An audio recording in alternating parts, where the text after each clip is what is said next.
지금까지 바이블 PT의 창세기, 출애굽기, 레위기, 민수기까지 열심히 달려오신 여러분들을 모두 축복합니다. 봄학기 바이블 PT의 마지막은 신명기입니다. 지금 신명기 시작하도록 하겠습니다. 먼저 신명기 제목의 뜻은 무엇일까요? 바로 두 번째 법이라는 뜻이며, 이는 우리가 이미 읽었던 출애굽기 19장에서부터 24장에 기록된 시내산 율법을 여러 방식으로 반복한다는 점을 강조합니다. 법을 받은 지 40년이 지난 후 모세는 요단강 건너편 모압 평지에서 광야에서 태어나 이제 약속의 땅에 들어가려고 하는 이스라엘 백성 2세대에게 말씀을 전합니다. 모세는 그들에게 광야에서 죽은 아버지 세대처럼 불순종하지 말 것을 당부합니다. 정리하면 신명기는 모세오경의 마지막, 모세의 마지막 설교로 이스라엘 백성에 대한 하나님의 법을 지켜라의 권고를 담고 있습니다. 신명기의 전체 내용의 맥락을 요약해 보도록 하겠습니다.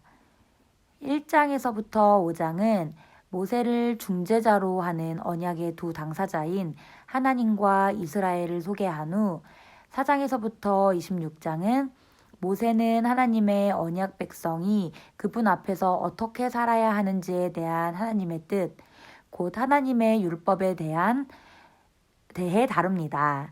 27장에서부터 28장에서는 상과 벌에 대해 자세히 기록이 되어 있습니다. 또한 신명기는 법률 문서로서 증인들의 이름을 부릅니다. 모세는 젊은 새 세대에게 가나안 땅이라는 새로운 환경에서 광야 세대가 범했던 실수를 반복하지 않고 하나님의 명령과 규례를 잘 지켜 복을 누리며 살 수 있도록 율법 전반에 걸쳐 설명을 해주고 있는데, 그것이 신명기의 내용입니다. 신학자들은 신명기를 구약신학의 중심점으로 보았으며 가장 신학적인 책이라고도 평가했습니다. 지금까지 신명기의 내용에 대해 요약을 했는데, 그중 후대의 책들에서 중요한 역할을 할 몇 가지 눈에 띄는 법규를 살펴보겠습니다. 첫 번째 법규는 여호수아 및 다른 책들과 관련된 전쟁에 관한 법입니다. 이 법은 이스라엘 밖에서 벌어진 전쟁에서 대적을 물리친 후 이스라엘 백성은 남자는 다 죽여야 하지만 여자와 아이는 살려줘야 한다는 것입니다. 즉 노력한 것은 하나님께 바치고 생명은 다 죽여야 한다는 것입니다. 이는 지역 안에 있는 이교도로 인해 이스라엘이 종교적으로 오염되는 것을 막기 위한 규정입니다. 두 번째 법규는 중앙화의 법으로 후대의 책들, 특히 열왕기에 영향을 끼쳤습니다. 이 법은 지경 내의 모든 적을 물리치고 하나님이 이스라엘에게 평안을 주실 미래를 바라보면서 하나님이 자신의 현존을 알리실 장소를 택하실 때를 내다봅니다. 하나님이 한 장소를 택하신 후에는 이곳에서만 제사를 드릴 수 있는 것입니다. 세 번째는 왕에 관한 법으로 왕은 신앙심이 깊어야 하고 늘 하나님의 율법을 공부해야 한다는 것입니다. 마지막으로 예언자에 관한 법들은 열왕기에서 중요하게 다뤄지고 예언자직의 발전에도 중요한 역할을 합니다.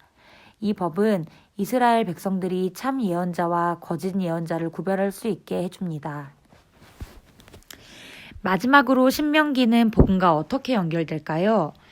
여기서는 구체적인 예에 집중하기보다는 신명기 전체가 어떻게 신약을 내다보는지를 살피려 합니다.